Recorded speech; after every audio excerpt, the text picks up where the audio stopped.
자, 그러면 이 성막을 그러면 하나님이 왜 지으라고 했냐? 뭐 그럼 이렇게 대답할 수 있겠죠. 제사하라고. 그러면 할 말이 없어. 근데 그러면 왜 제사를 드리는 거냐라는 거죠. 그게 성막을 주시는 이유가 되겠죠. 시내산에서 이제 계약을 맺잖아요. 하나님하고 이제 계약을 딱 맺어요. 맺으면서 하나님이 이제 너희들은 내 거야, 내 소유. 그 다음에 너희들은 제사장의 나라야. 이게 사명이에요.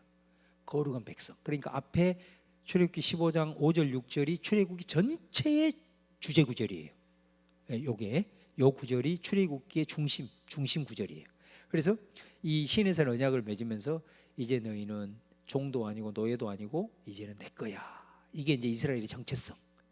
그리고 정체성은 항상 사명이 따라온다 그랬죠. 하나님 우리를 불러서 세웠다는 것은 거기에는 우리가 감당해야 될 사명이 있다는 거예요. 그 사명은 뭐냐? 제사장의 나라야. 제사장의 나라. 중보자야. 많은 나라들에게 하나님의 살아계심을 드러내고 하나님의 하나님됨을 증거해야 돼. 이제 이런 제사장의 나라. 그 다음에 하나는 뭐냐면 거룩한 백성. 이 거룩한 백성을 위해서 주신 게 십계명을 비롯한 율법이에요. 그러니까 거룩한 백성은 다른 이방 나라들하고는 뭔가 너희들이 좀 달라야 돼. 그렇죠? 하나님을 믿는 사람들은 그런 사람들하고는 뭔가 달라야 돼. 그러니까 다르라고, 뭔가 달라야 된다고 하면서 주신 게 십계명을 비롯한 이제 율법이거든요. 그것을 이제 우리가 그대로 살아야 하나님의 백성으로서의 정체성을 유지하는 거예요. 자, 그런데 십계명부터 시작해서 수많은 율법이 있어요. 율법이 있는데 그 율법을 어기게 되면 어떻게 되느냐? 죽는 거예요. 네. 죽어요. 죽습니다. 그러면은 몸에 다 죽네. 하나님이 자기 백성 삼아가지고 광야로 불러놓고 계약 맺어놓고 약 올리는 것도 아니고 안 지키면 다 죽네. 다 죽이려고 데려왔네. 이렇게 되는 거잖아요. 그래서 하나님이 언약을 깨뜨리는, 율법을 어김으로써 언약을 깨뜨리는 그들이 죽으면 안 되잖아요. 다시 회복할 수 있는 것으로 주신 게 제사예요. 제사. 그 제사를 위해서 성막을 사실은 주신 것이다. 하나님이 그들과 함께 계신다는 의미. 그다음에 또 하나는 율법 언약 백성으로서 그 언약 백성답게 이제 율법을 지키면서 구별되게 살아야 되는데 구별되지 못하고 그 언약을 어기고 이랬을 때 이제 우리는 하나님 앞에서 언약 백성으로서 이제 언약을 맺었기 때문에 끝장나는 거예요. 그런데 그 끝장나는 나지 말고 다시 회복할 수 있도록 주신 게 그래서 제사. 그것을 위해서 우리에게 성막을 이스라엘 백성들에게 주신 거다. 자, 그러면 제사는 예배라 그랬죠. 예? 제사가 예배예요. 오늘날 우리로 말하면 예배. 그러면은 성막 예배라고 했을 때 여러분들이 봤을 때 성막 예배의 제일 중요한 예배 정신이 뭐겠어요? 여기에서 이제 답이 나오는 거예요. 오늘의 핵심 성막 예배. 우리 예배 때마다 그 예배 정신이 있었잖아요. 가인과 아벨, 제단, 이거 다 했잖아. 다 잊어버렸죠? 괜찮아요, 잊어버려도. 그래야 내가 나중에 또 할 수 있으니까. 그 성막 예배 정신이 있어요. 성막 예배 정신이 뭘까요? 네? 그게 제사? 아니 죄사함. 박수. 왜 박수를 안 쳐? 네. 죄사함. 조금 더 포괄적 개념으로 회복. 예배 정신이에요. 우리가 예배를 통해서 회복이 일어나야 돼. 하나님과 영적인 관계 회복, 또 우리 안의 관계 속에서의 회복이 예배를 통해서 일어나야 돼. 하나님이 우리에게 예배를 주신 것은 뭐라고요? 우리를 회복시키기 위해서, 우리를 치료하기 위해서. 할렐루야. 이게 예배 정신이, 이게 은혜의 자리인 거예요. 예배는 이 본질이요, 본질. 니네들 언약 안 지켰으니까 끝장 이렇게 했으면 어떨 뻔했어요. 그러나 이 예배를 통해서 하나님은 회복시켜 주시기를 원하는 거예요. 그래서 우리에게 제사를 주시는 거예요. 그래서 율법 어기시 회복할 수 있는 길을 제시다. 그래서 성막은 은혜의 자리예요. 본질적으로 은혜의 자리, 회복과 치유, 구원, 회복 이런 의미. 성막의 여정을 보면은 이제 이 광야 생활을 할 때는 이제 그 광야 항상 이스라엘 지파 중심의 학교, 우리 진칠 때도 그랬고 떠날 때도 그랬고 항상 성막이 중심이었지 않습니까? 자, 그런데 이제 가나안에 정착을 한 다음에, 가나안에 딱 정착이 한 다음에는 이 성막이 어디 있었냐? 자, 여호수아 18장 1절 같이 보는데 시작. 이스라엘 자손의 온 회중이 실로에 모여서 거기에 회막을 세웠으니 그 땅은 그들 앞에서 들어와 정복되. 자, 그러니까 가나안에 들어와서는 제일 처음에 어디에다가 모셨다는 거예요? 실로. 그 실로가 항상 성막이 있는 이곳이 모든 종교적 중심지가 됩니다. 그 실로가 중심지가 돼요. 근데 나중에 이제 성전이 세워지잖아요. 성전이 세워지고 또 이 성막이 또 옮겨가는데 이게 희한한 거예요. 실로가 이 우상 숭배의 처소가 된 거예요.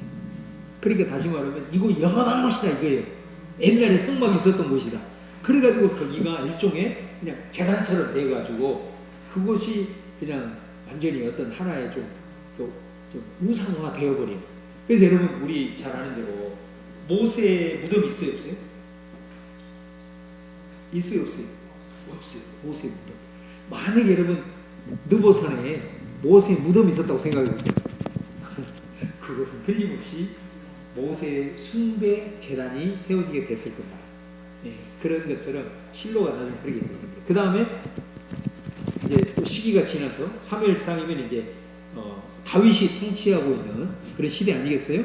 그때는 사울이 이제 통치하고 다윗이 쫓겨나고 있는 이런 시점인데 노비라는 거 한번 사무엘상 21장 시작. 제사장이 그 거룩한 떡을 주었으니 거기는 진설병 곧 여호와 앞에 물려낸 떡밖에 없음이라. 그러니까 이 사건 아시죠? 그 사울에게 다윗이 쫓겨가지고 이 노브로 가거든요. 노베 가서 자기 그 군사들과 허기져가지고 우리 좀 제발 좀 먹을 것 좀 주세요. 그러니까 그 제사장이 뭐라고 얘기하냐면 우리 너에게 줄 떡이 없다. 지금 방금 하나님 앞에 제사들이 거룩한 떡밖에 없다. 그 원래는 그거 일반 사람이 먹으면 안 되잖아요. 그 원래 제사장만 먹을 수 있는 거거든요. 근데 다윗한테 주잖아요. 그러면서 돕고는 합니다. 너희들이 여인을 가까이 하지 아니하였느냐? 그 말은 윤리적으로 정결했느냐? 그거 단서로 달고 줍니다. 그리고 그때 다윗이 받은 게 희한하게 거기에 또 골리앗의 칼이 걸려있었어요. 그것도 받습니다. 다윗이. 그래서 그렇게 본다면 그게 중요한 게 아니고 지금 성막이 그럼 어디에 있다는 거예요? 사울이 통치한 왕정 시대 때는 노비라는 곳으로 옮겼다는 거예요. 실로에서. 그걸 알 수가 있다는 거예요. 노비라는 곳에 지금 성막이고 그 성막에서 지금 계속해서 지금 제사를 드리고 있다는 걸 우리가 볼 수가 있겠죠. 자, 그 다음에 역대상 16장 39절 한번 같이 읽고 시작. 제사장 사독과 그의 형제 제사장들에게 기본 산단에서 여호와 성막 앞에 모시게 하여. 여호와 성막이 어디 있어요? 기본 산당. 기본 산당이 어떤 곳입니까? 생각나는 거 말해보세요. 자, 기본 산당 솔로몬의 1,000번째 드리던 곳이 기본 산당에서 드린 거잖아요. 솔로몬의 1,000번째. 그러니까 1,000번째를 드린 거잖아요. 제사를 드린 거예요. 그러니까 여기에 보면 기본 산당에 뭐가 있어요? 성막이 있어요. 그죠? 여기 여호와 성막 앞에 모시겠다. 성막이 그러니까 실로에 있다가 노브로 왔다가 솔로몬이 통치할 때 성전을 건축하기 직전에는 기브온 산당의 성막이 또 옮겨졌음을 알 수가 있다라는 거죠. 그래서 이제 성막이 이런 여정을 이제 밟으면서 결국은 이제 솔로몬 시대에 성전이 건축이 되는 이제 그런 걸 우리가 이제 볼 수가 있습니다.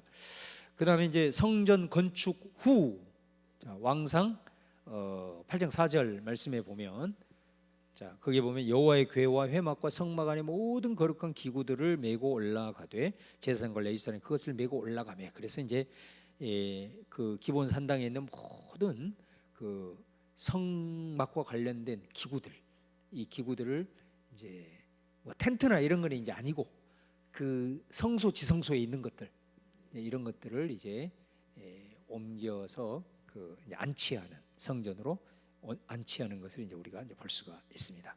자, 이제 마무리를 오늘 시간 마무리를 하면서 자, 성막의 이제 특징들을 한번 정리를 해보겠습니다. 성막의 특징은 이동 가능, 그죠? 이동 가능. 영광의 구름의 이동에 따라 분해하고 설치되었다. 자, 이거는 뭐를 의미하느냐면 하나님은 자유로우신 분이다. 자, 나중에 성전이 지어집니다. 성전이 지어졌을 때 그 이스라엘 백성들이 이제 그 성전이 하나님이 계시는 곳이다. 성막은 하나님이 임재해 계신 곳이잖아요. 성전도 당연히 하나님이 임재해 계신 곳이죠. 그죠? 근데 성막과 성전의 특징은 뭐냐면 성전은 세팅된 곳이고 성막은 이동 가능한 곳이고, 그러니까 이 두 개를 비교를 해볼 때 성전 체제에서 나중에 오류가 발생을 하는 거죠. 신앙적 오류가. 그거 뭐냐? 성전이 분명히 성전에 하나님이 계시는데 성전에만 그러니까 하나님이 계시는 거예요. 성막은 하나님이 야 가자 하면은 하나님 따라가는 거예요. 그러죠? 예. 근데 성전은 딱 성전 안에 하나님. 그러다 보니까 이것이 이제 세월이 흘러가면서 사람들이 성전에서만 하나님을 의식하려고. 예. 그러면 성전 밖에서는 어떻게 되는 거예요? 점점 하나님을 의식을 안 하는 거예요. 그러니까 윤리적인 타락이 이제 오기 시작하는 거예요. 그러고 성전은 어떻게 돼요? 가서 회복되는 곳. 분명히 성전의 가장 큰 특징이 회복이 되는 거잖아요. 제사를 통해서. 그러니까 여기만 가면 회복이 되는 거예요. 그게 은혜인데 이게 은혜가 나중에 왜곡이 되다 보니까 밖에서는 하나님 여기는 없으니까 그냥 대충 살다가 성전에 가면 회복이 된다. 그것이 계속해서 반복이 되니까 어떻게 되는 거예요? 성전에 하나님이 갇혀버리는 거죠. 이렇게 되는 거예요. 그래서 사실은 그 예언자들이 가장 비판했던 것 중에 하나가 뭐냐면 그 내용, 방금 제가 말씀했던 내용.